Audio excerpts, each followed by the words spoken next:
السلام علیکم ورحمۃ اللہ وبرکاتہ۔ تیسرا کلمہ آپ کی اسکرین پر نظر آ رہا ہے۔ تیسرے کلمہ ایک تو الفاظ ہیں، اس کے معنی ہیں، لیکن اس کے مطالبات کیا ہیں، یہ کیا پیغام دینا چاہ رہا ہے جی ہمارا تیسرا کلمہ۔ تو اگر آپ پہلا جملہ اس کا پڑھیں گے جی سبحان اللہ، یعنی کہ اللہ کی ذات پاک ہے، یعنی کہ اگر آپ دیکھیں ایک ہماری ذات ہے، ٹھیک ہے، اور ایک پوری دنیا ہے، پوری دنیا کا رب العالمین کون ہے جی؟ اللہ۔ تو اللہ کیا ہیں؟ ہر چیز سے ہے جی پاک۔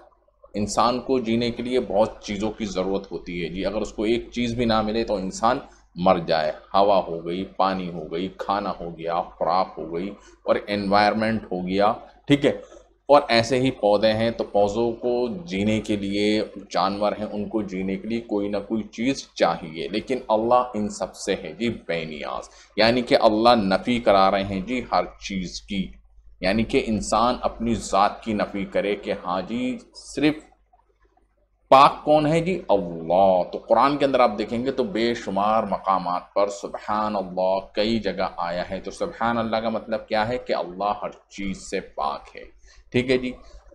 اچھا جی، والحمدللہ، تمام تعریفیں اللہ کے لیے ہیں، یعنی کہ اگر ہم کوئی کارنامہ انجام دے رہے ہیں جی اپنی ذات کے ذریعے سے، ٹھیک ہے، اور اپنے فعل کے ذریعے سے یا اپنے ہنر کے ذریعے سے، تو اصل تعریف ہماری نہیں، اصل تعریف ہے جی اللہ کی، یعنی کہ ہم اپنے کارناموں کی نفی کریں جی، اپنی صفات کی بھی ہم نفی کریں، ٹھیک ہے، اور اپنی ذات کی بھی نفی کریں۔ تمام تعریفیں، اور تعریف کے لائق کون ہے جی؟ وہ ہے جی صرف اللہ۔ تمام تعریفیں کس کے لیے ہیں جی؟ اللہ کے لیے ہیں۔ وہ کیوں کہ ولا الہ الا اللہ، کہ اللہ ہی ہے جس کی عبادت کی جاتی ہے، ٹھیک ہے، کوئی عبادت کے لائق نہیں، ولا الہ، کوئی معبود ہے ہی نہیں، یعنی کہ جس کی عبادت کی جائے، لیکن اللہ، ہر چیز کی اللہ نے اپنے کلمے کے ذریعے سے نفی کرائی، ولا الہ، کوئی بھی عبادت کے لائق ہے ہی نہیں، لیکن صرف اور صرف اللہ، کیونکہ اللہ سب سے بڑا ہے، ٹھیک ہے جی۔ تو یہ سمجھ میں آ گیا کیا مطالبہ کہنا چاہ رہا ہے جی ہمارا تیسرا کلمہ؟ اپنی ذات کی نفی، اپنی صفات کی نفی، اپنے کارناموں کی نفی، اور اپنے کمال کی بھی نفی کرنی ہے، یعنی آپ کے اندر جو اسکلز ہیں، جو آپ کے اندر قابلیت ہیں، اس کو بھی آپ کو نظر انداز کرنا ہے۔ کرنے والی ذات کس کی ہے جی؟ اللہ کی، ٹھیک ہے جی۔ تو اگر آپ دیکھیں اور غور اور فکر کریں تو آپ کو پتہ چلے گا کہ کتنا بڑا پیغام تیسرا کلمہ دے رہا ہے، ٹھیک ہے۔ ہم اس کو سرسری انداز کے اندر یوں ہی پڑھ دیتے ہیں، ایسے ہی یہ ذکر کا خزانہ نہیں ہے۔ تو آپ اپنی ذات سے اپنے اوپر یہ ایک متعین کریں کہ دن میں کم سے کم آپ صبح اور شام، صبح 100 بار اور شام کو 100 بار آپ روزانہ اس کلمے کی ایک ایک تسبیح، یعنی کہ صبح فجر کی نماز کے بعد جب آپ نماز پڑھ لیں جی فجر کی، تو آپ اپنی جگہ پر بیٹھے رہیں اور اللہ کے ذکر کے اندر مشغول ہو جائیں، اور تیسرا کلمہ آپ ضرور پڑھیں 100 بار، اور ایسے ہی 100 بار شام کو کرنی ہے، ٹھیک ہے جی۔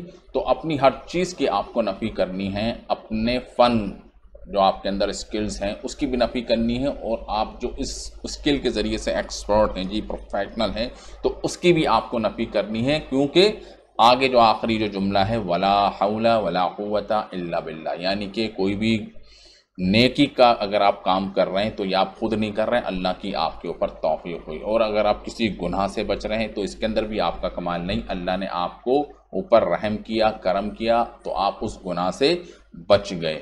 سمجھ میں آ رہا ہے؟ تو ان سب چیزوں کو آپ دھیان میں رکھیں۔